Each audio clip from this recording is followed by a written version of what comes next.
Olá, eu sou a Giovana Toledo. Eu sou a Maria Eduarda. Eu sou a Isabela. Eu sou a Giovana Sobral. Nós somos graduandas do curso de Medicina Veterinária aqui da Universidade de Sorocaba. Hoje nós viemos apresentar o nosso trabalho de conclusão de curso, que é um relato de caso com o tema de atonia intestinal decorrente da parvovirose canina. Uma breve introdução sobre a parvovirose canina é que ela é uma enfermidade que ela comete principalmente cães de 6 semanas a 6 meses de vida, e ela é causada pelo parvovírus caninos tipo 2. Por ela ser uma doença que tem uma patologia muito agressiva, é muito importante que seja feito o diagnóstico e o tratamento o quanto antes. E também pelo fato do vírus sobreviver muito tempo no ambiente, é importante que tenha um bom controle sanitário para poder ter um controle zoonótico mais efetivo. O motivo pelo qual a gente escolheu esse caso do Weiss, que é o paciente, foi porque tem poucos relatos e poucos estudos que falam sobre a atonia intestinal em si, em decorrência da parvovirose. E por ela causar muitos efeitos graves e às vezes irreversíveis, a gente ressalta a importância de estar fazendo um protocolo vacinal em todos os animais, né? Porque é a forma de prevenção mais efetiva. Além disso, o caso que a gente vai apresentar aqui para vocês, ele mostra como o tratamento realizado precocemente vai influenciar positivamente ou não no prognóstico final e o quanto isso são fatores determinantes para a clínica, para a prática da clínica, né, no dia a dia. Um pouco sobre a anamnese. O responsável da entrada na clínica animal, em Piedade, aqui em São Paulo, com um paciente chamado Weiss, canino. Ele tinha 5 meses de idade, pesava 6,5 kg, ele tinha acesso à rua, não tinha histórico de vacinação e nem de verificação, e o responsável mostrou a queixa principal que o animal estava com emes e diarreia persistente já há 3 dias. Então, no início da consulta, a médica veterinária responsável ela fez os exames físicos e ali ela notou que o animal estava com dor abdominal aguda, o abdômen estava um pouco distendido também, o animal ele apresentava náuseas e também ele estava com hipertermia. Então, a suspeita inicial principal que a veterinária teve foi, de fato, parvovirose canina, e foi realizado, então, o teste rápido de imunocromatográfico para detectar o antígeno do parvovírus canino.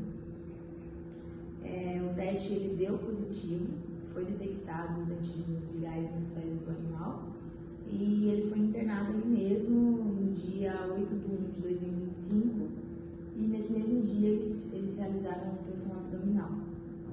Então, nos achados ultrassonográficos foi encontrado esplenite, teve também uma discreta nefropatia, teve uma discreta hepatopatia também, sedimentação biliar e também linfonodomegalia. Durante o período que o Weiss ficou internado, a veterinária aplicou alguns medicamentos, como Serenia, no volume de 0,65 ml subcutâneo, uma vez ao dia, o Buscofin, no volume de 0,32 ml intravenoso, 2 vezes ao dia, o Trisulfin, no volume de 0,5 ml intravenoso, uma vez ao dia, a Ceftriaxona, no volume de 1 ml intravenoso, 2 vezes ao dia. E foi feito também o soro ringerlactato de 600 ml, sendo 75 ml por hora, intravenoso, uma vez ao dia. Na internação, o paciente não apresentou nenhuma intercorrência e respondeu bem ao tratamento. Diante da evolução apresentada, a veterinária decidiu liberar o animal para voltar para casa para continuar o tratamento e ela prescreveu alguns medicamentos. O sucrafato de 2 gramas em 10 ml e foi prescrito 5 ml 2 vezes ao dia. O Biocanis foi prescrito 2 gramas 2 vezes ao dia. o Emedron, de 20 gramas, e foi prescrito 1/4 do comprimido, o Apevitin, que foi prescrito 1 ml 2 vezes ao dia. Após 6 meses da alta, a responsável pelo ICE voltou para a clínica com a queixa principal de que o animal não defecava há 14 dias. Então, a veterinária ela indicou um raio-x e no laudo do raio-x indicou que as alças intestinais estavam distendidas, repletas de conteúdo gasoso, e também preenchia a cavidade gástrica. O cólon e o reto, no raio-x, eles estavam repletos de conteúdo fecal com densidade normal. Aí nessa imagem, mostra o raio-x e mostra o intestino com o acúmulo de gás. Após o raio-x, a veterinária indicou que o animal fizesse uma laparotomia exploratória, que foi realizada no dia 19 de julho de 2025. Aí nessa primeira imagem é o momento da cirurgia, que aparece o intestino repleto de conteúdo gasoso, e já na segunda imagem é uma amostra do intestino para ser enviado para o exame histopatológico. No procedimento cirúrgico, foi retirado o conteúdo gasoso do intestino e também foi identificada uma área de necrose no cérebro, que foi retirada para fazer o exame. Aí, após o procedimento, o animal voltou para a internação para se recuperar. O paciente, ele permaneceu na internação para monitoramento do pós-cirúrgico e com o controle de dor e a dieta supervisionada. Ele respondeu bem ao tratamento, ao pós-operatório, e essa evolução, depois da cirurgia, foi satisfatória. Então, o paciente recebeu alta novamente no dia 23 de julho de 2025. E aí, a veterinária prescreveu para casa a ondansetrona, a dipirona, prednisolona e amoxicilina com clavulanato. O exame do histopatológico foi solicitado e, segundo o laudo, evidenciou enterite necroulcerativa severa, caracterizada por áreas de exudação e focos granulomatosos e extensão de focos de serosite. A médica veterinária gastroenterologista responsável prescreveu o tratamento com prednisolona, omeprazol, probiótico, simeticona, suplementação vitamínica, mesalazina e recomendou a introdução gradativa da ração hipoalergênica. Além disso, foi solicitado o exame de TLI, que é um exame utilizado para diagnósticos de insuficiência pancreática exócrina. O paciente apresentou resultados positivos, com valores acima da faixa de referência. No dia 10 de agosto, houve uma recidiva do quadro clínico. O paciente retornou à clínica apresentando inapetência, emagrecimento agudo e progressivo, êmese, anorexia, constipação, dor e distensão abdominal. Após a reavaliação, o animal foi internado, mantido em infusão de Ringer lactato e foi realizada a colocação de uma sonda esofágica para administração de alimentos e medicações. Apesar das medidas terapêuticas, o prognóstico permanecia reservado.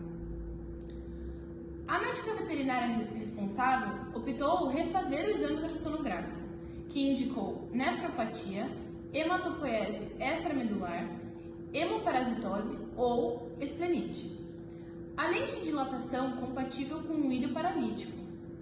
Também foram observados sinais de hepatopatia e recidiva de atonia intestinal.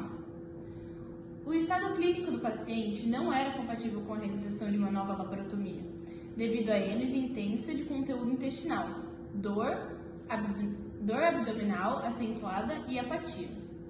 Diante da gravidade e progressão do caso clínico, o tutor optou pela eutanásia, realizada no dia 12 de agosto de 2025. Então, por fim, sugere o questionamento: se o tratamento instituído foi adequado e o paciente apresentou boa resposta inicial, por que ocorreu uma recidiva tão intensa?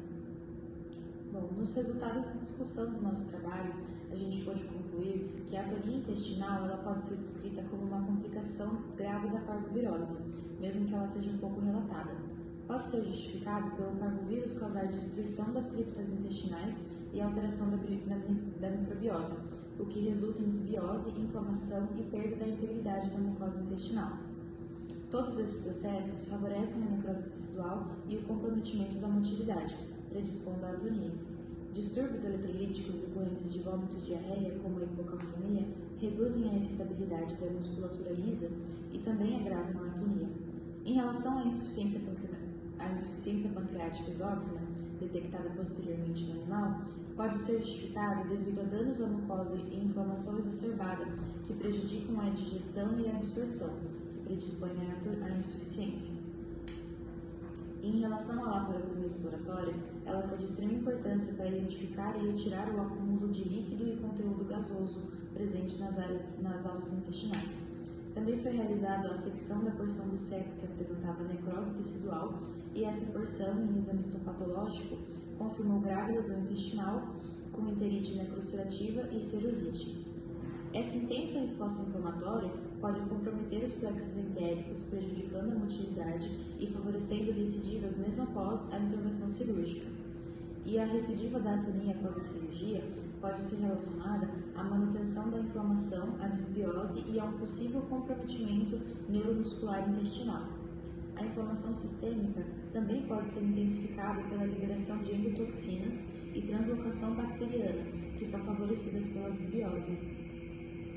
Então, para concluir o nosso relato, nunca foi visto na literatura nem comprovado a ocorrência da atonia decorrente da parvovirose, como neste caso. Não se sabe ao certo o que predispôs tal processo, porém, com base no nosso relato, a gente pôde ver que a parvovirose tem um curso viral muito agressivo e que, em um curto período de tempo, o agravo sistêmico da doença se faz muito presente. Então, seria importante a mobilização de campanhas de vacinação e conscientização sobre a doença, uma vez que ela tem uma alta taxa de mortalidade e morbidade. A vacinação é o método de prevenção e controle mais importante, e a orientação do médico veterinário é indispensável para ter uma boa imunoprofilaxia. As referências do nosso relato contemplam obras como Cirurgias de Pequenos Animais, de Teresa Fosso, e alguns artigos de pesquisa e revisões bibliográficas também. Nós gostaríamos de agradecer à banca por toda a atenção, a nossa orientadora, a professora Regina Blight, e a Universidade de Sorocaba por todo o apoio durante a nossa jornada.